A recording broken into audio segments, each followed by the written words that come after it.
so good to see you. If it's your very first time with us, welcome. I am so excited that you're here. For those of you that I have not had the chance to meet yet, my name is Ashlyn, and tonight we are kicking off a new series called Questionable. And the whole point of this series is to address and hopefully answer some questions that each and every one of you may be processing at this point in your life. But before we get into our big question for tonight, I do have a smaller question for you, and that is how many of you in the room have seen the TikTok trend where you have Taylor Swift, don't, boo that, seen the TikTok trend where Taylor Swift's playing in the background, you run with your phone, like kind of underneath your chin, yes, you pick up whatever animal it may be, your dog, your cat, I've seen like a sheep and a pig, and then you just like run around the room with it. Have any of y'all seen this? Yes, a few of you. Okay, I want to show you my favorite one that I've seen so far. Check it out.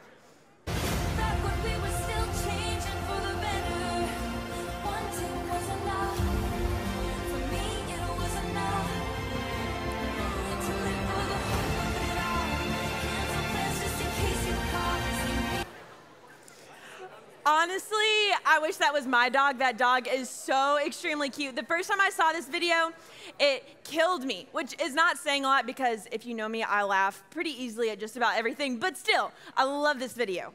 However, as I was, looking through this, I noticed it was on TikTok and Instagram. And whenever you're on TikTok or you're looking at an Instagram reel, the best thing to do is to go to the comments section, right? Pure free entertainment there. And so I'm looking on TikTok and everyone's like hyping it up. Hey, this is so funny. Like that dog's so cute. Oh my goodness. But then you get to Instagram and you have a bit of a different crowd on an Instagram reel. So you open the comments there, and you have a few of them that are like, oh, cute, funny, whatever. But then, guys, there are people that, were just going off on this poor girl that posted this video. They're like, oh my goodness, that's so rude, and that poor dog, and like, how dare you do this? Like, you're just promoting stupidity, like animal cruelty, like, extreme, honestly. And so I start thinking about it, and I'm like, hey, my reaction to this video and TikTok's reaction to this video is vastly different than some of the Instagram reaction to this video. And this isn't the only thing in life where we run into this issue. There are more often than not moments in life where we are observing a similar circumstance or experience as another group of people, and we happen to walk away from it with a very different opinion about it. You guys know it could be sports, it could be fashion, it could be health related, it could be school related. So many different things that you encounter in life, you may walk away from it and you're like, wait, I don't think the same thing about it as this other person did. And so if it happens to us in all of those areas, I don't think that our faith is excluded from that. And specifically tonight, faith in how science interacts with our faith is not excluded from that. And you might know a little bit of what I'm talking about because I'm sure that a lot of you, as you were growing up, you've probably heard somewhat about God and about science and about creation and how this all works together with your faith. And as a little kid, you formed one belief about it because someone that you trusted is telling you, hey, this is how it all works. But as you get a little bit older and you start to be in more difficult classes that dig a little deeper and tell you a little more, you might be sitting there going, hey, I don't know how this lines up anymore. Like what I heard as a younger kid and what I thought I believed doesn't quite line up with what I think that I'm learning now. And so once again, you're approaching a similar situation, but you're coming at it from two different angles and you don't know how to resolve the two. And so that is why we're in this series, because we want to address these types of questions. And what I want each of you guys to walk away knowing after this series is that learning how to handle questionable aspects of our faith is an important part of growing our faith. Learning how to handle questionable aspects of our faith is an important part of growing our faith. Guys, having questions does not mean that your faith is weak by any stretch of imagination. No, actually having questions and thinking about it enough to where you're processing it for yourself and wondering how two and two fit together, that actually is a sign that your faith could be growing. And the more that you lean into those questions, and the more that you search and study and seek out those answers, ultimately, the more your faith is going to grow. And so tonight, this is the question that I want us to look at. And it's, why does it seem like science and faith contradict? Why does it seem like science and faith contradict? Why am I sitting in a science class right now or reading something online, and it seems to be contradicting what I know about my faith and what I know about God? And I'm here to tell you, I think part of it is because we live in this either-or culture. We think, hey, these things are contradicting, so I have to choose science or I have to choose faith. We think that we have to choose between the how of science and the who of our faith. Because if they don't line up in our minds, then they must be disapproving or discrediting the other person. So therefore, I've got to pick a side. But my challenge to each and every one of you tonight is to think through the lens of, hey, what if they could work in tandem? What if there's a way, even if I don't understand everything, I could actually believe God and use science and be able to come to a truth about what both of them are saying? And so tonight, I'm actually going to show you a few different scientists that were a long time ago. They honestly helped basically create where we are at now when it comes to our scientific discovery and what you're learning in your science classes. But the thing about each and every one of these scientists that we're going to talk about real fast here is that they were all Christians. And so if these men that can make these amazing scientific discoveries can also believe God at the same time, I think that says a lot. So here's the first guy. Does anyone know who this is? This is really testing your history skills. I would not have been able to tell you. Okay, this is a guy named Copernicus. Anyone in this room know who Copernicus is? Heard that name before? Okay, yeah, a few. Guys, I want to tell you about Copernicus. This guy right here, he is one that studied the stars in the sky. Copernicus was a man that would sit out there, look through a telescope, look up at the night sky, look at all of the stars there. And through his study of the stars, he actually became one of the very first people to say that Earth actually revolves around the sun and not sun around Earth, which is something that we commonly know today that we see in our science classes. But at the time, that would have been groundbreaking news. Then I want to show you this next guy. See if you know who he is. Anyone? Yeah, you're working on it. This is Galileo. Have we heard of? Wow, some of y'all are getting this right. That's impressive. Galileo. And I don't know if you know a lot about Galileo, but he is called the father of modern science. He's called the father of modern science because of the fact that people respected him and his scientific discovery so much that they actually looked to him and were able to take what he had discovered and what he was learning and implement it in their own experiences. And Galileo was also a Christian. That was one of the most respected scientists at the time. Here's another guy for you, see if you know. Anybody? I know he has a great hairdo here. Guys, this is Isaac Newton. Raise of hands and wow. I'm really impressed with y'all's knowledge here. Okay, Isaac Newton, he is one of the guys that is the reason that you are taking physics classes right now, if you're like an AP physics or whatever. He created or discovered, implemented some of the laws of physics that you learn today in each of your classrooms. And once again, wait, listen up. Once again, he's also a Christian. Okay, I got a few more, hang with me. This guy, see if you know who he is. Kind of looks like a scary Santa Claus in my opinion, but that's okay. This guy is William Kelvin. How many of you are in chemistry class right now? Raise of hands. Yes. If you've heard of the Kelvin scale, this is the guy that invented it. because he figured out a way to measure temperature in a specific way that was able to help with the aid of experimentation in the science lab and to give us more accurate data.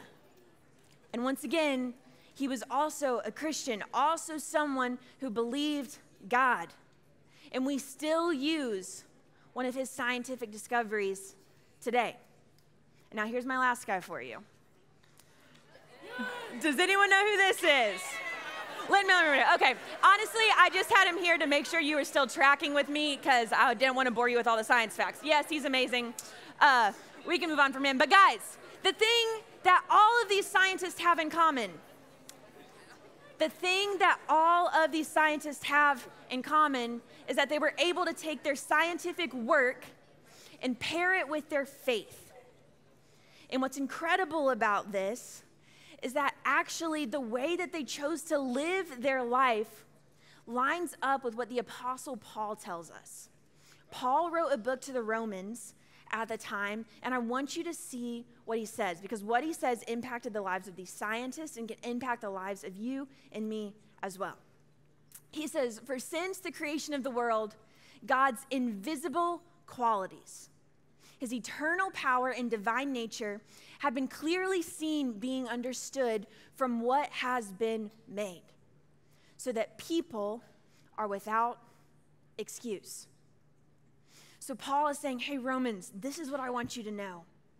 Because of what has been made, because of nature, because of creation, we can actually understand some of the invisible qualities of God, some of his invisible attributes, which you can take this in a lot of different ways. But one of the ways that I love to think about this is when you think about some very amazing scientific facts that maybe you can't see with your eyes, but it has God's fingerprints all over it, proving that, hey, when it comes to science, the reason that it even exists is because there's a God that existed before it.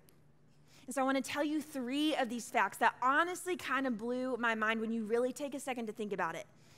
The first of these facts is, did you know that when it comes to how the earth rotates around the sun, it is at the exact right angle, it rotates at the exact right speed, and is the exact distance from the sun in order for, obviously, us to live here on earth.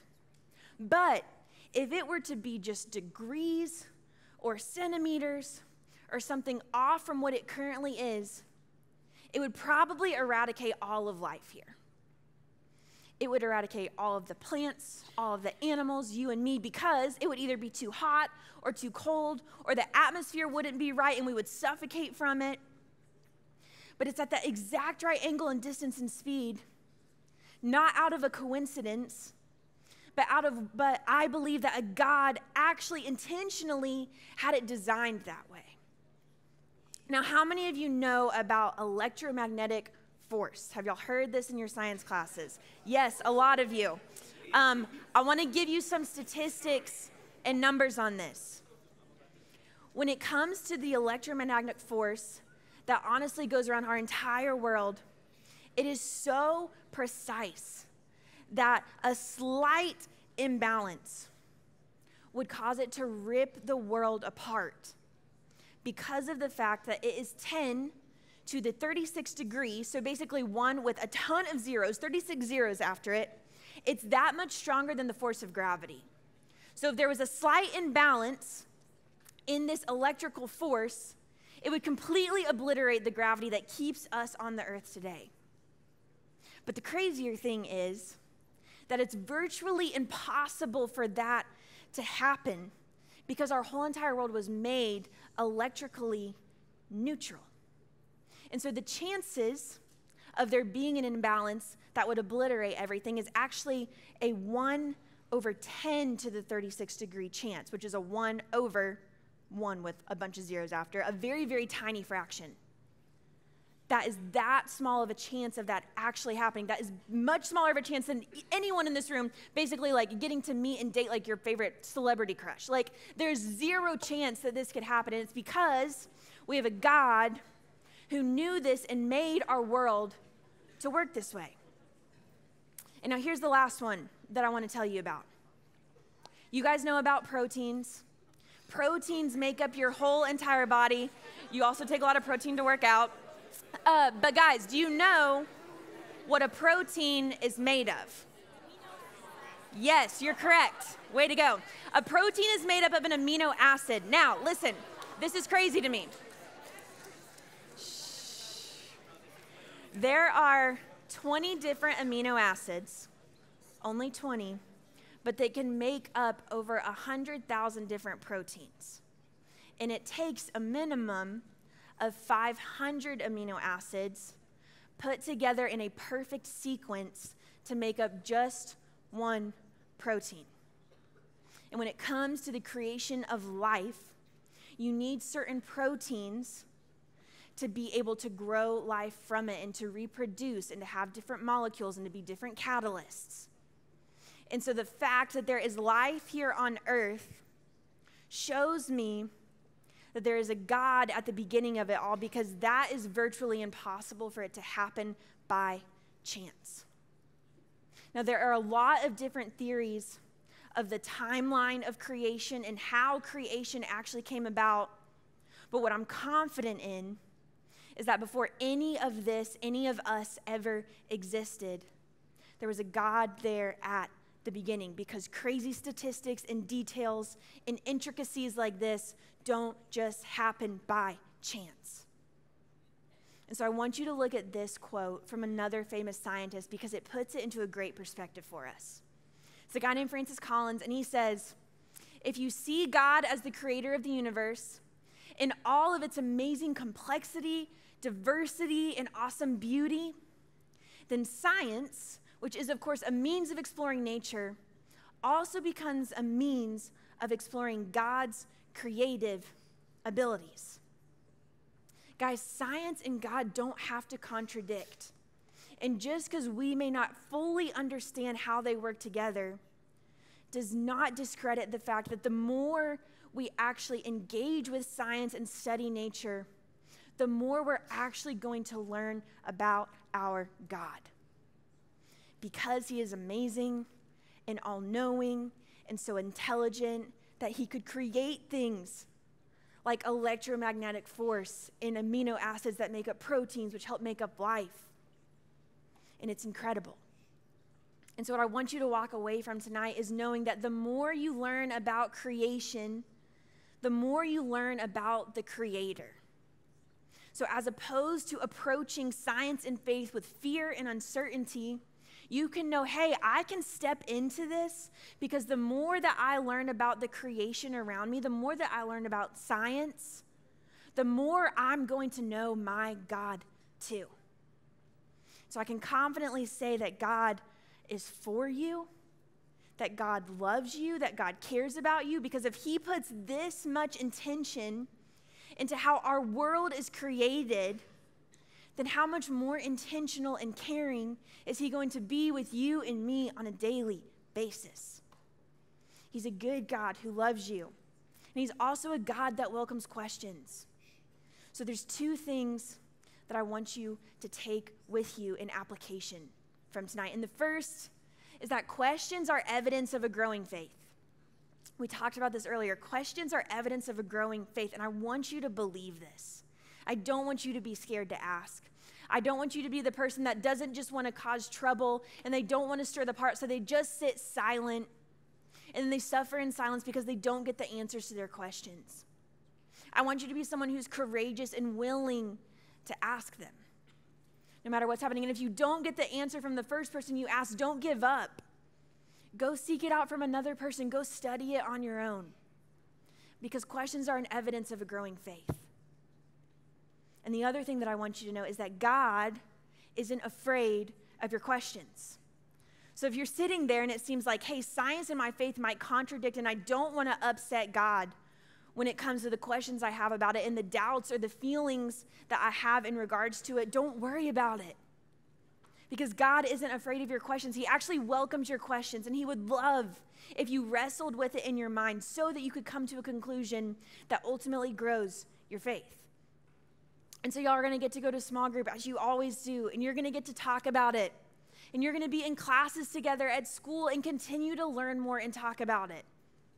And so as you do, and as you gain the courage to ask these questions and to wade into the unknown and the uncertainty with the hope of growing your faith, I want you to approach it with curiosity and humility. There are a lot of things that we will just never know because we're not God, we're human.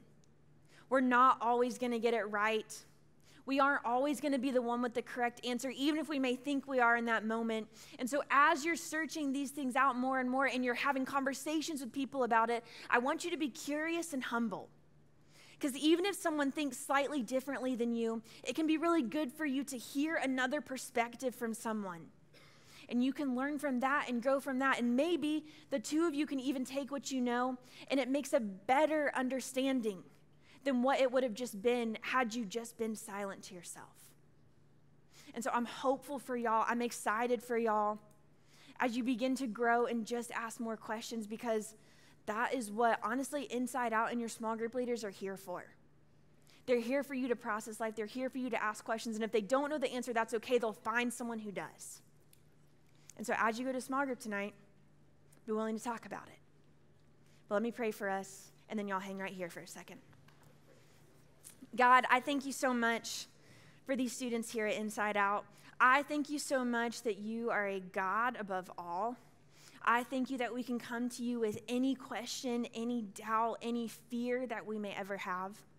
It is confusing when we take what we're learning in science and our faith and how they work together. But I love that we can confidently believe that you were at the beginning of it all, no matter how it plays out. And so I thank you so much that you're a good God. I thank you so much that you love us.